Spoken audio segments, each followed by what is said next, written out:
impressive. Bet you've never seen that technique in the West. It's imitation, isn't it? Yeah.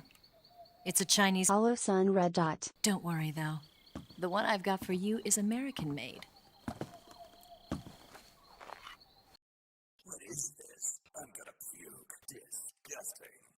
Hey everyone, I'm Brett, and welcome to Nightwood Guns. Today we are looking at the Holosun 509T closed emitter red dot. After reviewing the EPS carry and the Aimpoint Acro P2, there's been quite a bit of demand for me to take a closer look at the 509T. So today I'm going to tell you why I think the 509T might be the best closed emitter option on the market for a full-size handgun. I want to say a big thank you to my patrons for helping support the channel. If you want to join the Patreon community, the link is in the description below, along with links to my books on Amazon. If you're looking for some entertaining reads, my short novels are definitely worth checking out. And also a big thank you to Midas over at Control the Gun for loaning me some of his gear to review. He loaned me the X Macro, which you can check out right here. And of course, he sent me this Glock slide that has the Holosun 509T that we're looking at today, and the Sage Dynamics Agency Compensator, and you can check out that review right here. So taking a closer look at the 509T from Holosun, of course there's all the stuff that's on the back of the box and on their website, like its 50,000 hour battery life. It has a battery tray right here, so you don't need to break your Loctite and remove the optic in order to change the battery. It also has a solar fail-safe and shake-awake technology.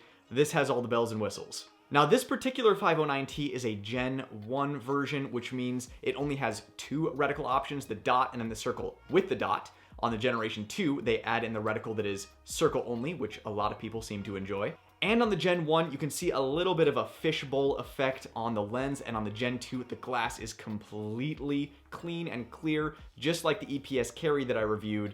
I like it a lot. Obviously, the 509T is a closed emitter optic. That means that this is incredibly durable and it keeps the elements out like water and rain. And if you drop it in the dirt, you don't scoop dirt up like a shovel, you're just able to wipe it off. And in my opinion, the most important thing for concealed carry or everyday carry, including outside the waistband, is that there's no place to trap lint, dirt, dust, anything like that. It can't get into the emitter and make the dot just this horrible bloom. And you have to, blow it out with compressed air or wipe it out. If there's any belly button lint on your optic, just wipe it off and you're good to go. If you know anything about dots, all of those things are kind of no-brainers and they're all great features. So what sets this apart from other offerings on the market?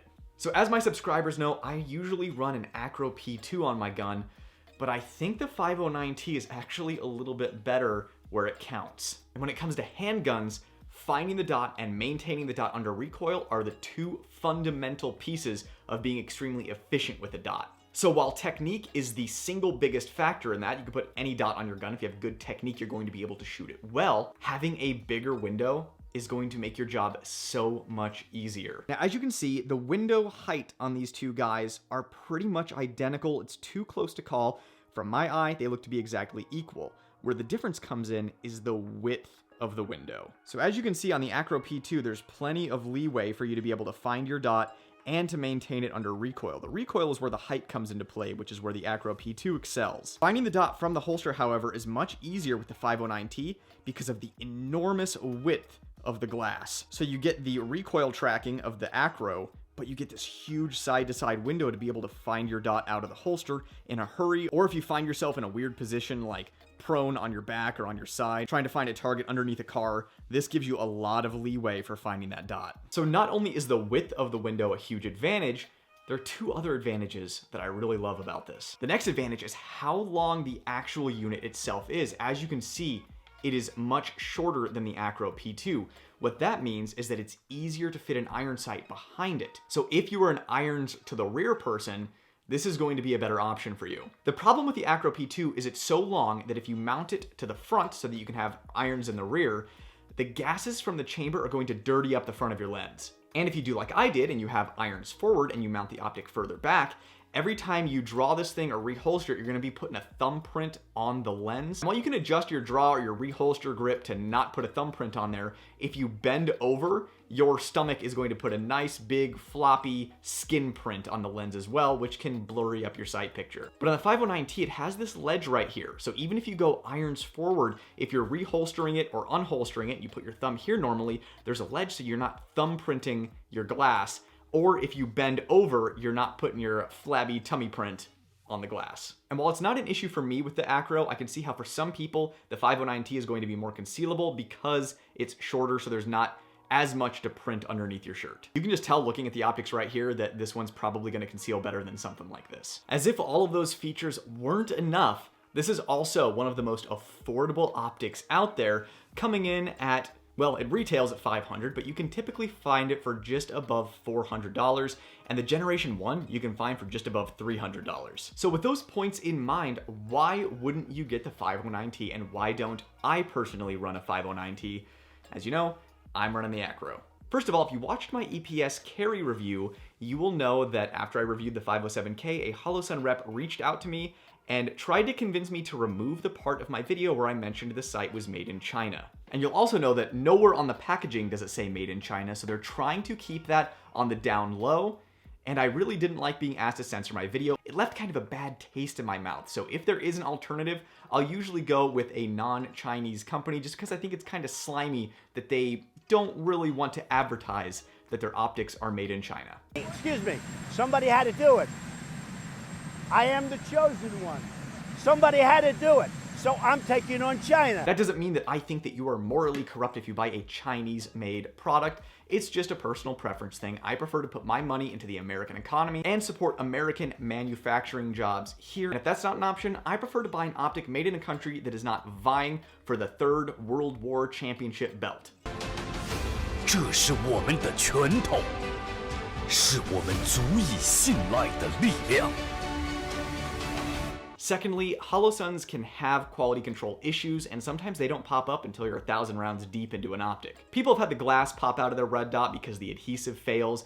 Sometimes you'll get one that has a really fuzzy or oblong dot, even if you don't have an astigmatism, just a quality control issue with the dot. And then of course, one of my patrons sent me these pictures of his 509Ts where he was in a training course that featured rain, and water actually got inside his 509T, inside the closed emitter optic. So just be aware that Holosuns can have quality control issues.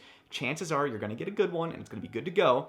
And if it's not, Holosun will take care of you. You might just have to wait for a few weeks for them to help you out. That's one of the major reasons I run an Acro P2, because aim points are 100% good to go. And another, I mean, it's not really a big deal, but another potential downside is the mount is a little bit wider. On a lot of guns, you're gonna have to use the Holosun adapter plate. So if you have a gun that has an adapter already, you're gonna have to throw an adapter on the adapter and it can sit kind of high, but there's plenty of aftermarket options and direct cuts that can resolve that issue. But the mount is wider than something, say, like an Acro P2, but it's not so much wider that it is obnoxious. To me, the trade-off is worth it to get that wider window. And by the way, since I say stuff like these optics are made in China very loudly, something that Holosun does not like to be spread around, just be aware that they're not going to share my videos on, like, Instagram or Facebook. They're not going to put it on their website. So I would appreciate any support you can offer the channel, because staying honest like this isn't very sustainable. So because of that, to support the channel, be sure you're subscribed and be sure you hit the thumbs up like button on this video. And if you have friends that think might like my videos as well, be sure to spread the word. So I 100% recommend the Holosun 509T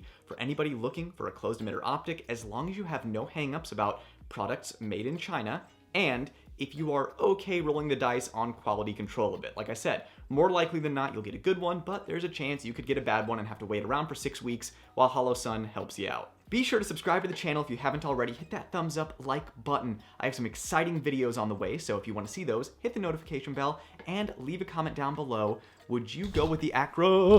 Let me know if the Holosun 509T is your closed emitter optic of choice, or if you'd rather go with something like an Acro, and let me know why. It was great seeing you again, and I'll see you in the next video. I'm Brett, and this was Nightwood Guns. Nightwood out.